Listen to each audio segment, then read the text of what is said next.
In today's world, living a life of authenticity and not comparing yourself to others or trying to keep up with the Joneses is very challenging. It's human nature. People like to compare themselves to others to see how far they are with their goals or what benchmarks they're not meeting or anything that is changing. Now with social media, your neighbor is no longer outside your house where you only see them when you walk out. You even see them when you're on your bed. How crazy is this? However, when you stay in that mindset, just so you know, you're losing your money, your joy, and your sanity. Think about it. You're losing your money because you're trying to keep up with the Joneses. So the Joneses are buying this new car, you go ahead and buy this new car just to make sure and put up a certain look that you're still doing okay. But in reality, you're not. Thirdly, you can imagine that you're there, you're spending all this money, you're not happy on the things you're spending money on. It is okay to go after luxury. But just remember, let it be luxury that you want and not luxury that you saw on Instagram, or you're trying to cover up something else, or you are trying just to feed a certain part of yourself that is super unhealthy. You need to seek therapy, not try to spend money. Either way, you need to look at these ways so that you do not feel like you have to keep competing with people, especially on social media. Get to the root of your pain. Being that we are human, we do have some insecurities, and I do believe that anytime you're triggered, it could be in the form of seeing somebody doing better than you or seeing somebody living a different kind of lifestyle than you. It might not even be the lifestyle that you want, but it's just because they're living a lifestyle that is out there, that is not yours, you feel like you need to start competing with them. That being said, that means your insecurity is showing up in a different form. You need to go back inside of you and find out what is this thing that is being triggered that is making me make those decisions that are not rational just to try and keep up with the Joneses, especially if it's in social media. You are trying to compete with somebody who doesn't even know you. They don't even have an idea that you exist, but you're here going to buy a car or a handbag that you saw somebody else carrying. I am speaking to myself too. This is not something that I'm just saying or talking out of this. This is also something I'm working on.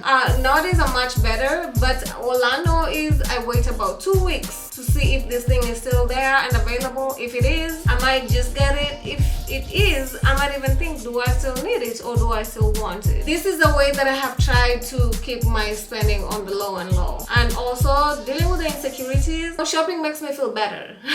For other people, it might be making you feel better, but it's not that I'm shopping just because I'm lacking. No, it's just because I need to feel better in the moment. But it's always very regrettable in the nearby foreseeable future. You need to develop an abundance mindset. Most people believe that if somebody wins, that means I'm losing. That is the most dangerous form of analogy to live by, because if you believe that somebody winning means that you're losing, that means they have to lose in order for you to win. That is something unimaginable. It's something that I think was because of the schooling systems that we do have, where there was position 1, 2, like this is like we're always graded. But that's not how life is. You can have and I can have and somebody else can have. We can all have. That's okay. Being the capitalistic society that we do have, yes, competition is out there, and yes, the best people tend to survive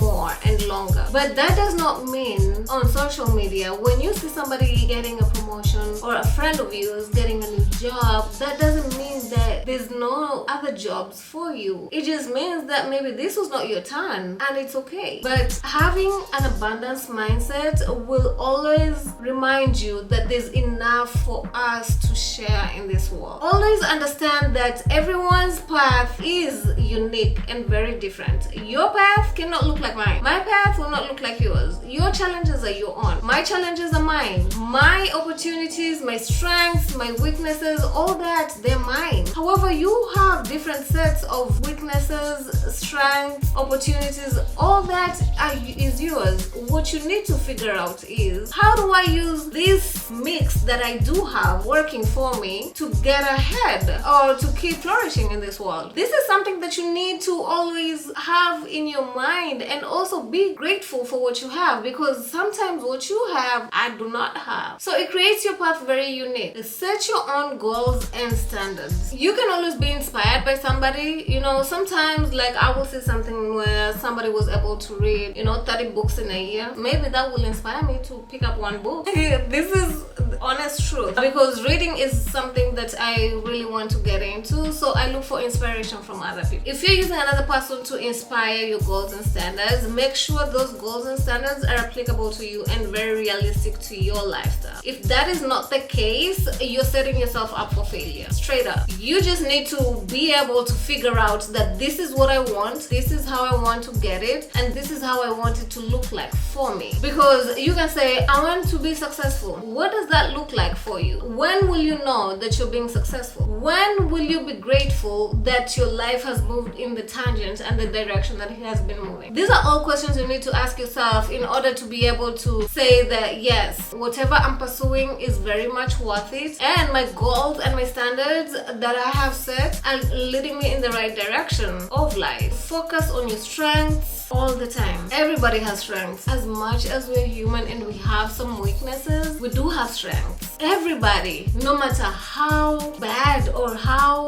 much life has been unfair to you, everybody has strengths. So you need to work on your strengths, get better at your strengths, and use those to try and get ahead in whatever that might look like for you, whether it's financially or even intellectually, whichever way. The people who are artistically talented, the people who are very determined, the people who they're very loyal, these are aspects and things about individuals that they are strength, and when applied the right way, they will be able to steer them in the right direction. For me, an example of my 3 strengths will be I am a great friend. I do believe so. I am very reliable, and I am solutions oriented. These are 3 examples. So how about you also write down 3 things that you like about yourself? Are your strengths? When you start there, you will start liking yourself more and more every day. I can also give you a different example. I remember I was very insecure with my physical appearance. So what I did is I used to look in the mirror every day and pick 2 things that I like. 2 things. I gave myself this challenge some time back. This was way back. I think I was in college. And picking those 2 things every single day, it came to a point where I loved everything about myself. Everything. I just met, I found something unique about everything about me, which is something that helped me learn and grow, that once you look at things from a different perspective, or even if you try and learn yourself, whatever you think is your weakness might actually be a strength of yours. You just need to view it from a different lens. Just remember that. So that's another example. Always create boundaries for yourself. With this world where social media is in your house, on your phone, right on the bed while you're lying down, and it's not a neighbor out there. Yes, social media is the place that you need to have the most strict boundaries. Follow them all the time, where you can say maybe I'm going to be scrolling for 30 minutes. This is me.